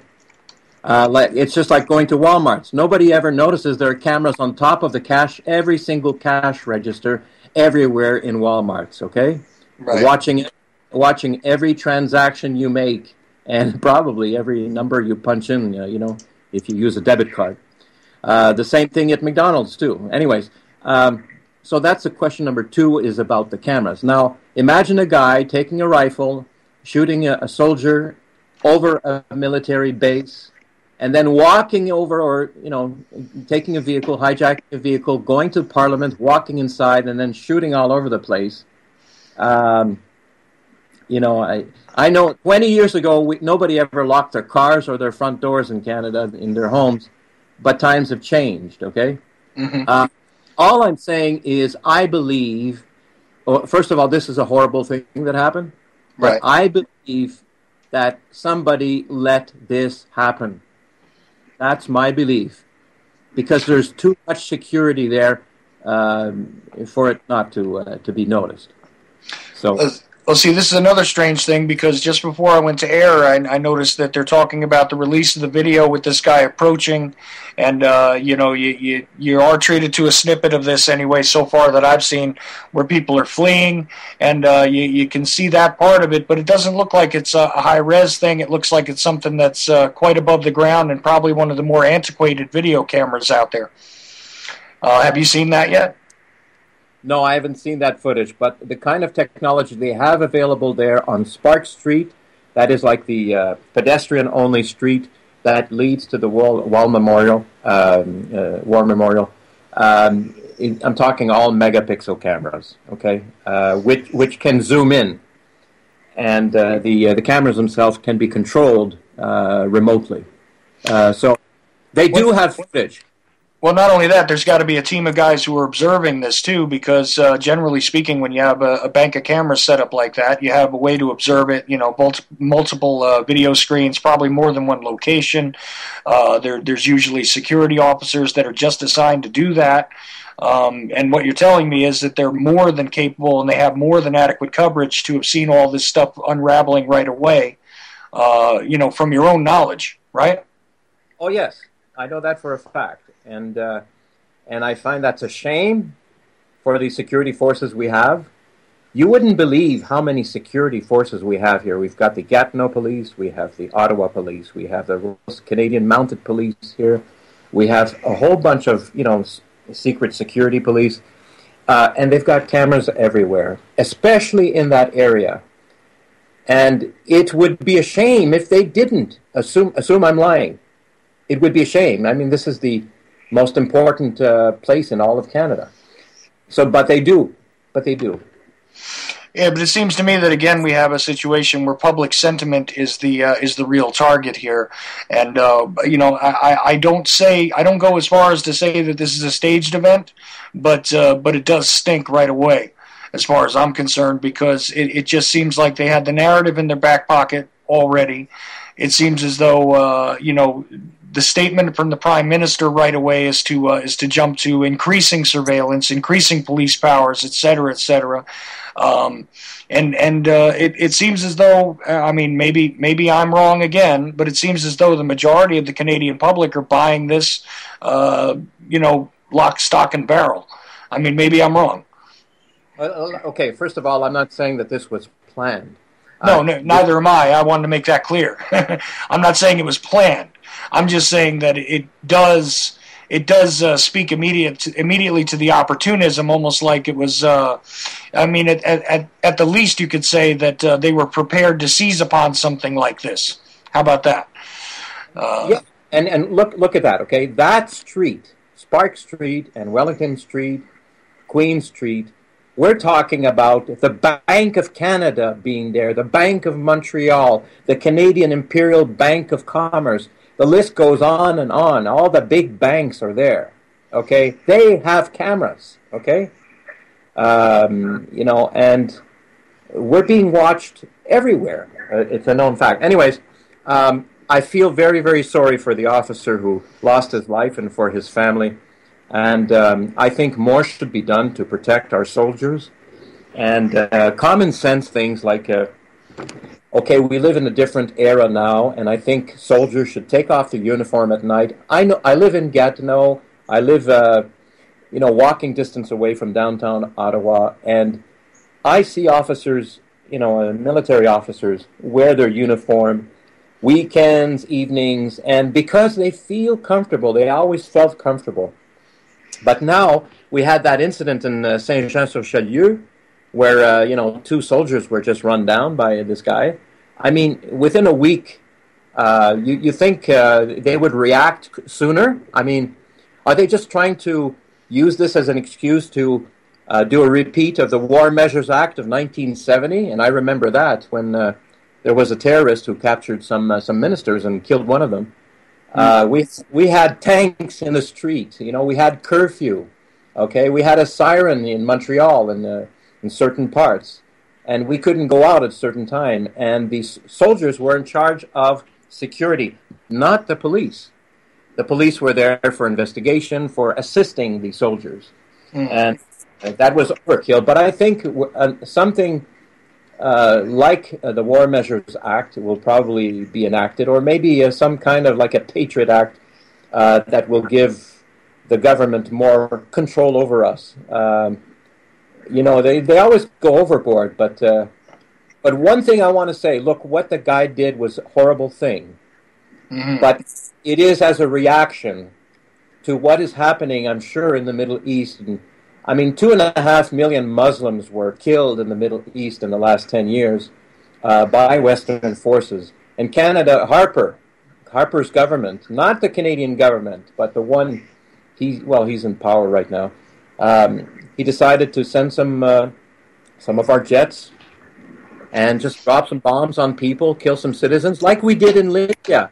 By the way, I don't know if you know, but NATO is a Canadian invention. And when there was the attack of NATO forces against Libya, it was led by a Canadian general. So we're becoming more aggressive. We're becoming like Americans. Well, yeah, that's true. And for anybody out there who doesn't know who Sylvan Henry is, you can look for the moniker Mass Action Demand if you want on Facebook. And generally speaking, Sylvan, you're quite focused on chemtrails, right? Yeah, mostly chemtrails and fluoridation. I've how do you say? I've achieved some victories in the past, and so I've closed those files. But right now, I'm focused on chemtrails because I think we can lick that pretty soon, actually. Well, there you go, and I didn't mean to cut you off. That's for sure, because it is interesting to hear, like I said, what people north of my border here are thinking, because the way that I'm seeing it is not necessarily the same way that you guys are seeing it.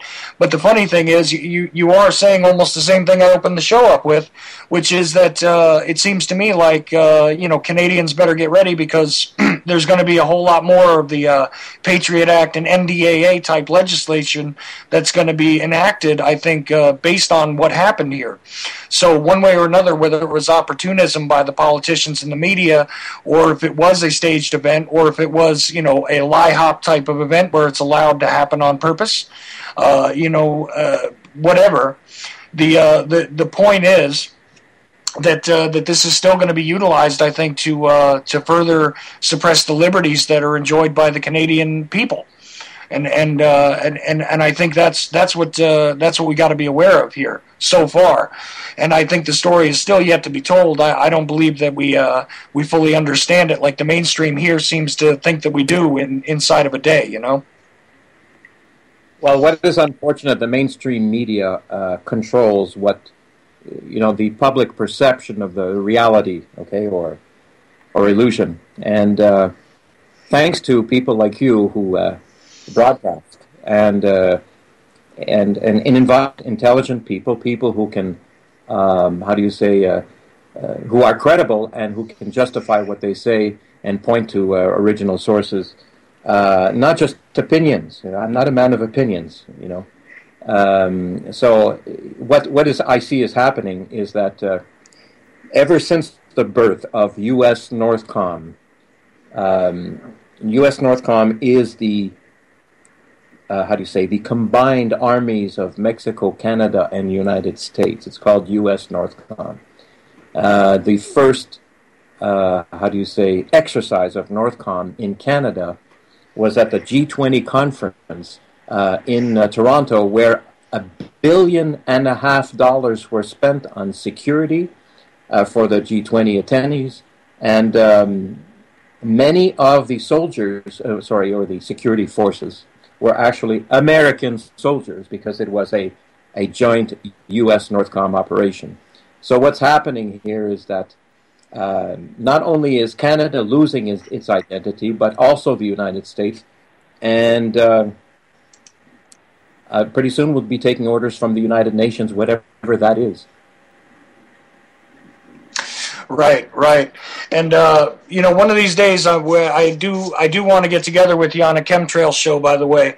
But I really appreciate you stopping in to talk about this. And, if you want to point people to where they can find you, please do, Sylvain. Well, it's easy. Canadian Spartacus in YouTube and WordPress and so on will find me. And I'll be happy to communicate with anybody who wants to dig more into the truth, and I appreciate what you're doing. Well, thank you. I'm going to let you go because I don't want to overwhelm this thing. It seems to be breaking up a little bit in transmission, so I'm going to have to limit who I got on. But I want to thank you, and we will be speaking again. Thank you very much, Charles. All right, thanks. Bye. Good. Bye-bye. And now, Barry Prince, are you able to hear me, Barry? Yeah, I'm here, Charles. How you doing? Oh, I'm doing all right. You've been on my show a couple of times, and we've had some interesting discussions. But, of course, in light of the events in Ottawa, I definitely wanted to get a hold of as many, Canadians that I knew that wouldn't be so easily fooled by the, by the mainstream garbage as I could to have this discussion, because I wanted to see if there was some difference in the garbage flow here as there is there. Of course, you have the CBC, and it's all the same garbage, Charles. Just different country, buddy. Like what we're seeing on CBC and mainstream media right now, they're not really addressing exactly what's going on there. All they're talking about is this hero that died to protect the Parliament and blah blah blah blah blah blah. It's occupying a good percentage of the time on the mainstream. This whole thing, Charles, like you referred to earlier, if this wasn't a staged event, it would be a perfect setup for what they're trying to do, and would fall right into the agenda of what you're going to see happen in the next little while here with the mandating of restrictions on firearms and the increased security in the guise of protecting the Canadian people. Well, the same thing happened in the United States of America, and what we're seeing right now, I honestly feel, is just a mirror image of what's going on in the States, but Canada is quite a ways behind. But I think you're going to see some major catching up here in the next little while. This whole thing stinks to me. It fits into too conveniently into what they're trying to put across to the public right now. I'm not going to say it's a staged event, Charles, but I would like to see what that guy had in his body, for one, for if he was on any kind of drugs, psychotropics, antidepressants, etc., etc. I'd like to know his military background and his connections with any possible government agencies in the past. There's lots of questions to be asked about this gentleman, and none of that will be touched by the mainstream. All they're talking about right now is this Canadian hero, and I see that as just being a big distraction, my friend. Yeah, and of course you have the Sergeant at Arms being one of the featured players as well, and we got treated to the standing ovation that he received in the Parliament this morning, right? Mm-hmm. And that's part of the narrative as well. And yeah, that is an interesting thing. Of course, right away they brought up the possibility in the media here about his mental status being questionable. He had some drug arrest in the past.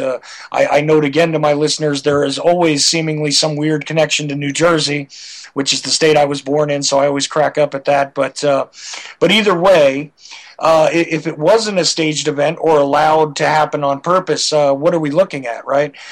Something that's rather convenient. And again, I say to my friends up north of me here, prepare yourselves, because I think you're looking at a greater clampdown of your own personal freedoms, just like we've experienced here.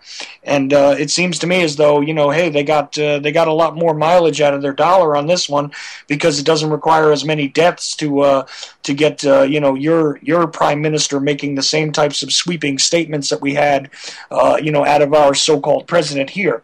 Of course, right. This guy is selected just like our people are selected, so it's all the same game. But amazing, right?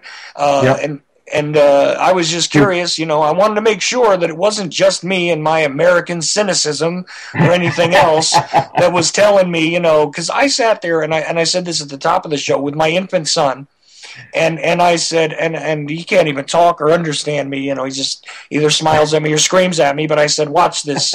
I said, Daddy's going to tell you that they're going to bring in the whole ISIS crisis narrative.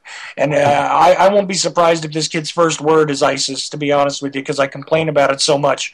But the fact is, I sat there watching it with him, and then lo and behold, what did they come out with immediately? Right. This guy and the Twitter feed from the so-called radicalizing agent of ISIS and so on and so forth. And I was wondering if they were pushing exactly the same garbage up there, or if it was slightly different garbage, Well, they're pushing, all these ISIS statements that were made a month ago on conveniently on mainstream media, threats against Canadian government, against the Canadian Army, blah, blah, blah. And all of a sudden it happens. And, of course, every news station in Canada right now is talking increased security, protection of the Canadian people. This has got to stop, got to take the war overseas.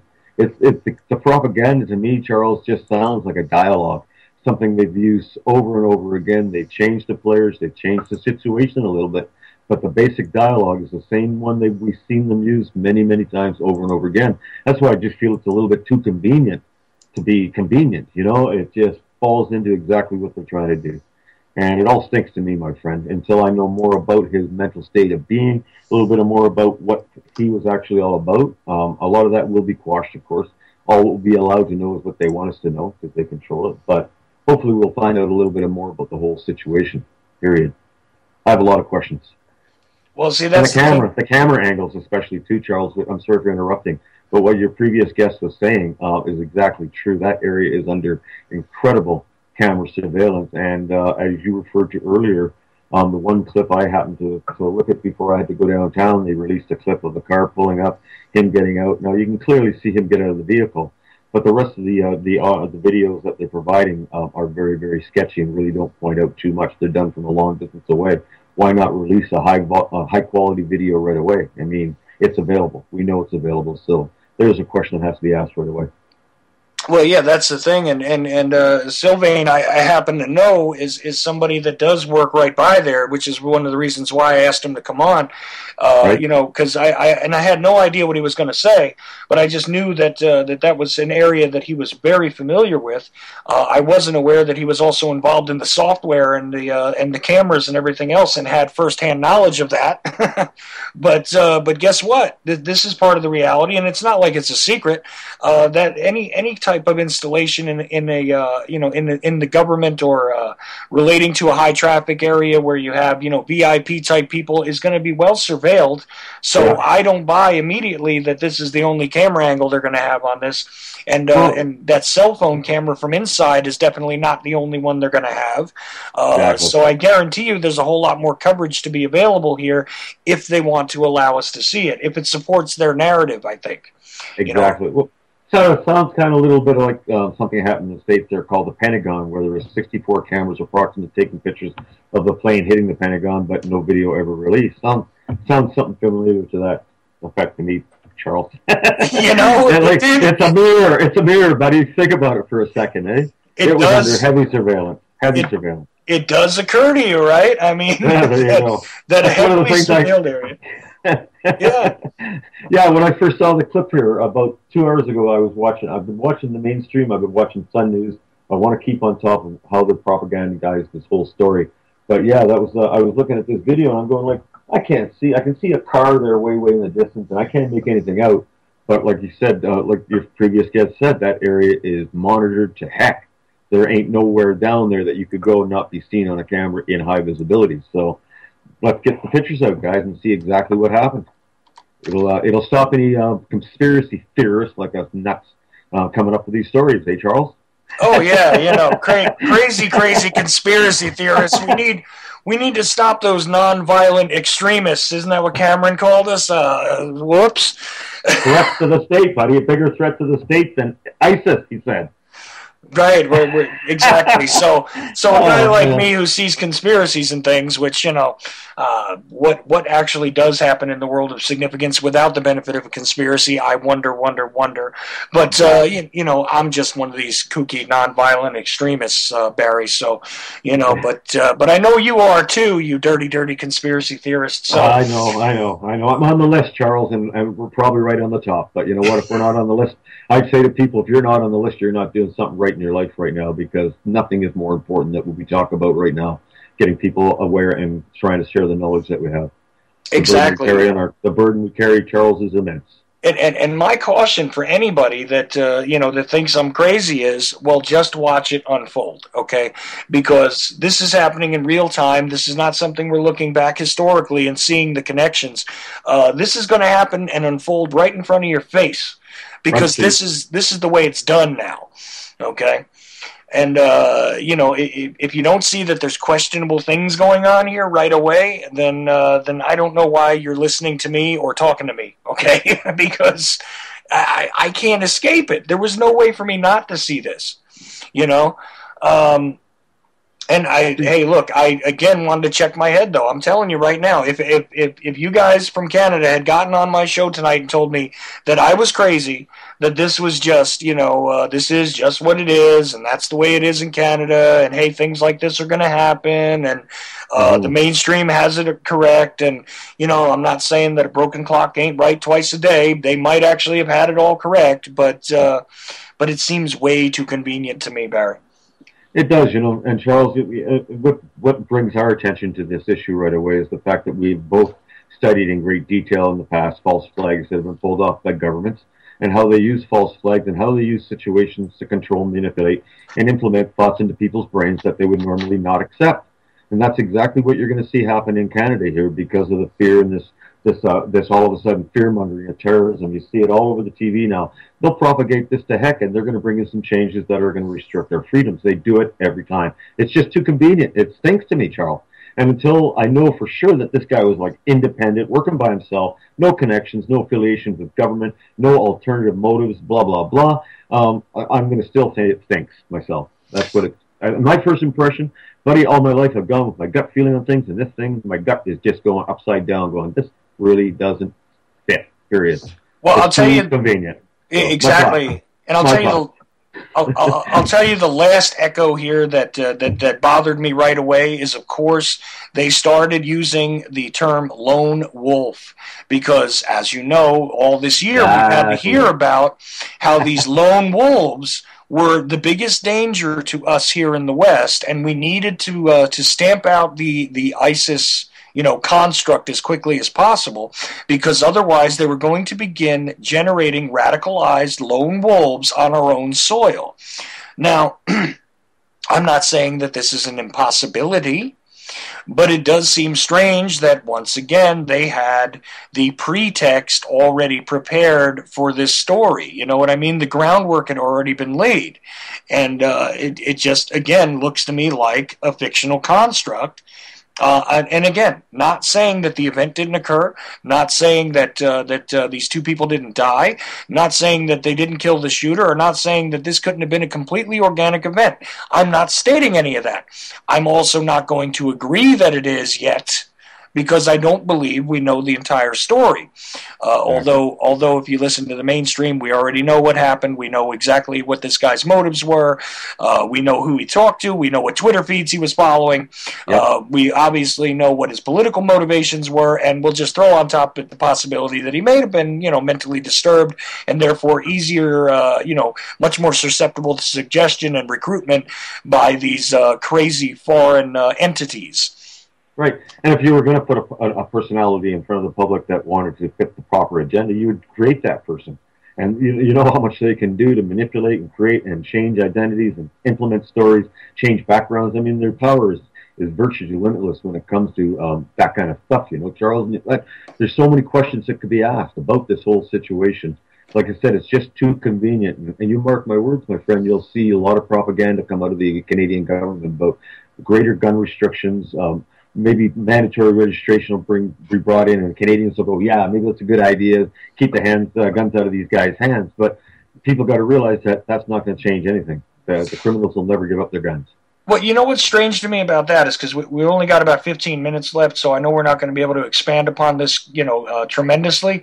But the thing is that it seems to me as though the culture of violence is different in Canada.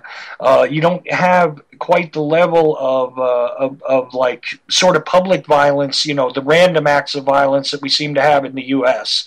It doesn't seem to happen very often.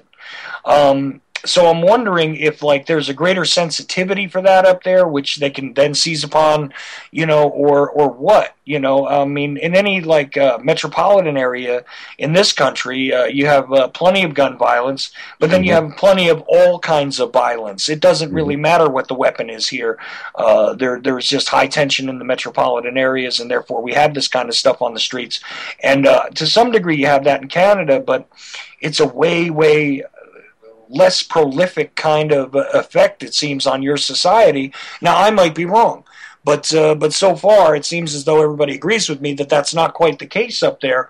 So I'm wondering if, A, this is going to be a greater issue of sensitivity for the public, or if, B, this is now the creation of this so that there might be more of these types of incidents that are going to come up and seized upon by the media and seized upon by the government to create greater excuses to curtail all liberties, not just the gun liberty, but all liberties in general. And I think, again, even though you've already had some legislation which has restricted your freedoms up there, I think that you guys are pretty much playing catch-up with us. So you need your Patriot Act too, even though you've already sort of had your Patriot Act. And you need to get your NDAA in place, before we can move on, because you guys are falling too far behind. Well, we're sorry, Charles. Well, I'll write my A&B tomorrow and request those things be brought into public right away. You know what? Thank you. Of course, I'm being sarcastic, but yeah. Yeah, I'm gonna share a quick 4-minute a little story here with you quickly about what we're seeing with the RCMP in Canada, Charles. And sure. I don't know if your listeners are aware of what happened in High Prairie, Alberta, there last year when they had the flooding. Have you heard any of that story? Do you know what the RCMP did during that situation? Basically. I got to tell you, Barry, I don't. So, okay. I'll tell you where our police are at, okay? And they're being scrutinized up and down about this, but just gives you a little insight to what's happening in our police force. There was major flooding in High Prairie, Alberta. Originally, the RCMP went into approximately 2,000 different houses and got everybody out of those houses, and everything was cool. Everybody's evacuated, blah, blah, blah. The RCMP proceeded after that point to go back into these houses. Approximately 1,700 houses were breached, doors broken, guns found in hiding places in those houses and seized from citizens. No wants, no warrants, no reason for seizure. This is a huge story in Canada, Charles. Maybe something you might want to Google real quick, the RCMP gun grab in High Prairie, Alberta. There is a big inquiry into it right now, and of course they're going to try and quash it as much as possible. But that was an example of the police state we see creeping into Canada. The RCMP now, like your previous guest said, aren't police forces. They're enforcing the laws of government, and they're actually changing laws in Canada. They changed some gun laws here without going through Parliament, and there was a stink about that. But we see the steady encroachment of police state in Canada. New Brunswick protesters were beaten to crap on a peaceful demonstration. There's lots of instances now happening in Canada, Charles. We seem to be catching up at a little bit of an increased rate to what's going on in the United States. I believe both countries are going to be a mirror image of themselves. I believe Mr. Harper's in bed with your president, period. I shouldn't say that on radio, but as Obama goes, I believe Harper goes, and I believe they're from the same mold, and they're heading towards the same direction. What we see here right now is an acceleration on a Canadian basis of fear, the fear that's going to be put into people's hearts over this. We're also going to see another event, I think, like this happen in the near future, which will really allow them to bring in registration of guns, mandatory registrations of all firearms, background checks on all individuals. Same kind of thing that's going on in the States. I see the same thing coming here, Charles. But slowly. Yeah. So I just wanted to share that story with you. That was totally unprecedented and unfounded, what they did. No, and I appreciate that. I got to be honest with you. I wasn't aware of that, but I will be checking into it because it definitely speaks to exactly what's going on here. And you're right. Eventually, one way or another, and I joke about Canada needing to catch up, but the fact is that you guys always do. And long before even we had the Obama nation, as it were, and Harper up there. I mean, this has always gone on, but we are seeing a greater acceleration of this kind of stuff, and it is extremely disturbing. Exactly. We don't have time to discuss it tonight, but sometime I'd like to discuss the implications of the Trans-Pacific Trade Agreement that was just signed with China, and the implications for our resources and et cetera, et cetera. It would take a while to get into, and I don't have time tonight, Charles, but that's just an example of how we're being sold out right underneath us, and our next generation are being robbed. And it's happening right in front of our eyes. It's done very slowly and very incrementally, and people don't recognize it for what it is, but it is happening in Canada here, brother. Yeah, I see that, and I'm just it bothers me to no end. I mean, it's bad enough we're fighting this kind of thing here, but look again. What happens in the United States does resonate around the world, and of course our neighbors to the north are no exception. In fact, they're usually first in line to follow us over the cliff, it seems. Mm-hmm. We will be. Quite literally, right? And this is what's going on. Barry, before I run out of time, though, I do want to point out to people where they can find you, because you're still airing on Shake and Wake Radio, right? Yeah, I do a show Sunday at 3 p.m. called The Big Puzzle, and this Sunday I'm going to do something I've never done before. I'm just going to reflect on everything I see happening in our world, Charles, for an hour or so. So if you want to hear me babble, tune in Sunday, 3 p.m., Shake and Wake Radio, Pacific Time, and I'm going to babble for an hour. I'm going to have to check that out, and I'll tell you what, if you want to talk about this, the subjects you're talking about, I'm always happy, and you're always welcome on my show, so you just let me know, brother. Even Tuesday night I could have you on in the second hour if you want to have an hour to go at it about it. I got a lot to say right now, Charles. One other thing I wanted to share with your audience tonight, and something that's really touched me lately, is how my family, my children, my 22-year-old son in the last month has completely opened his eyes to what's going on this planet. My sister in Ontario has completely opened her eyes.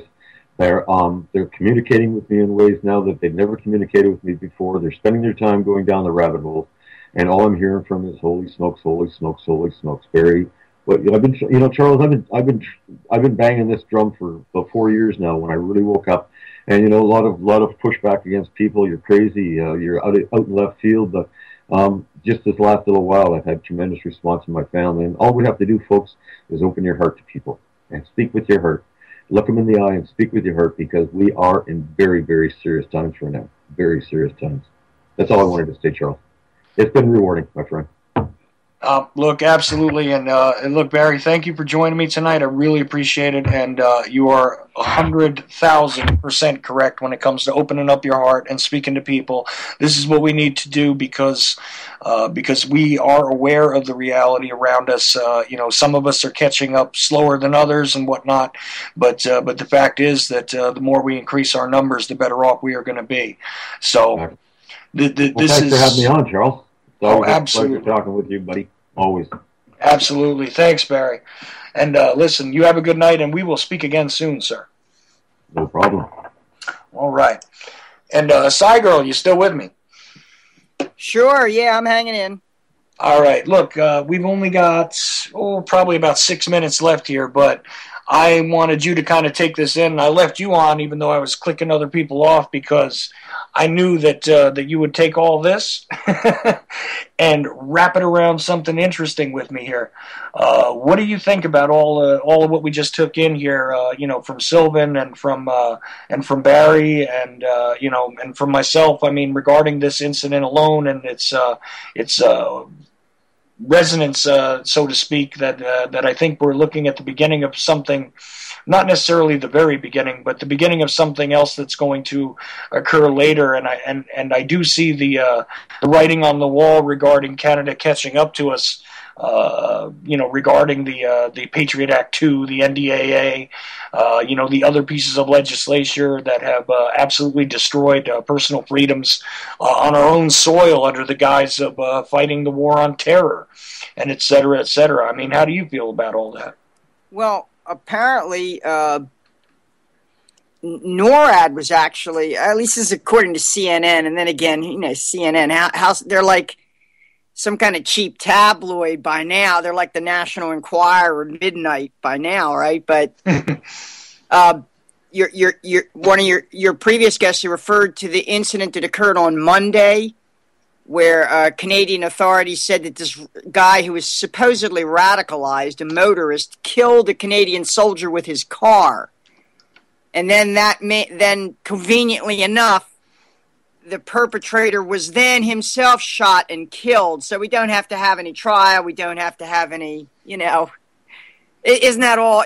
Don't you always love it when the active shooter or the lone nut just happens to be not wounded, mind you, as in the case of the Boston Marathon, where the elder Tsarnaev, he was killed, and it's pretty clear there was an effort to kill the younger one, Dzhokhar, but they didn't quite succeed there. They tried to cut his throat or something. Too many witnesses, I think, there was the problem. Yeah, right. Well, that's what you call loose ends lying around. Now they got to go through they'd prefer not to have any sort of legitimate quote-unquote judicial investigation of any of that stuff, but so it's nice if you can get the patsies out of the way. But in response to this, CNN reported that NORAD, the infamous North American Aerospace Defense Command, the guys that track Santa, we'll get to watch them tracking Santa this Christmas across the...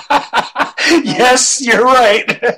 But somehow or other, they just couldn't stop 19 crazed ragheads with box cutters masterminded by a dialysis patient. Oh, almost 20. Don't forget Zacharias Moussaoui, the 20th right, hijacker. That's right. Yeah, that guy who they had some kind of electric stun device hooked up to him when he was in court. Did you read about that? I remember hearing something about that, yeah.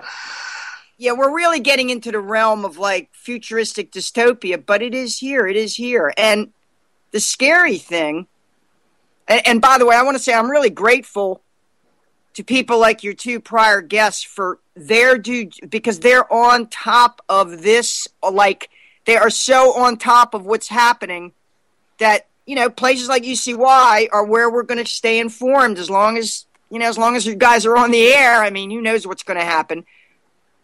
I'm really great, just like all the dozens and dozens, who knows how many of just ordinary people who went out and started digging into Sandy Hook real estate transactions. I mean, come on. We have got so many people activated out there using whatever communication resources are available to try to track this stuff and keep us hip to so that we won't be panicked. Because after all, the shooting in the Parliament building, alleged shooting in the Parliament building there, where the shooter once again is conveniently eliminated, doesn't have to bear witness to whether he's part of a conspiracy or who put him up to it or whether he even exists. Another Adam Lanza, I suppose.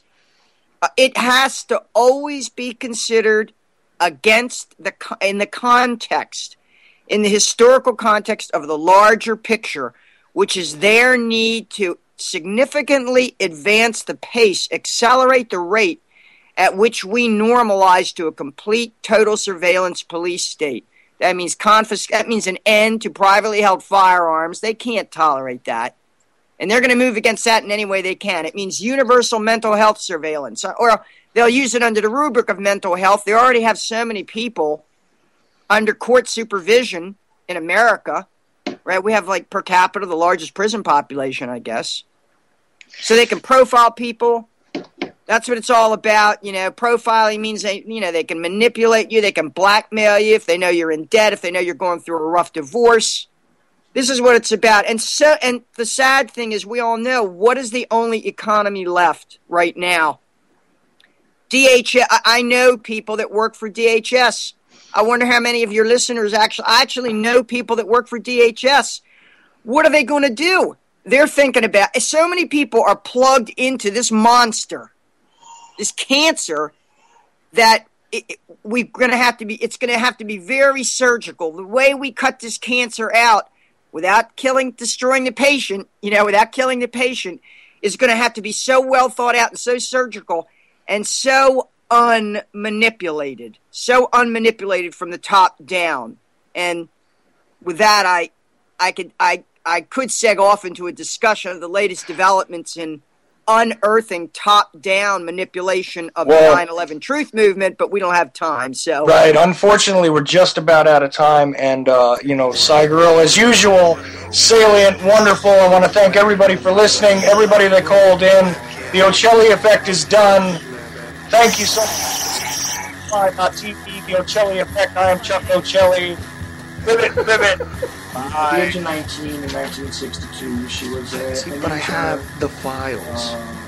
I read this stuff at the National Archives, and I read these other things. I said to myself, how can that be possible? The brain, pistols and fondle slab of choice, I don't know, computers, internet, professional wrestlers, and not Jesse Ventura style. It doesn't matter whether it's cartoon they rip as long as it's real. It's hard to get real information because seriously,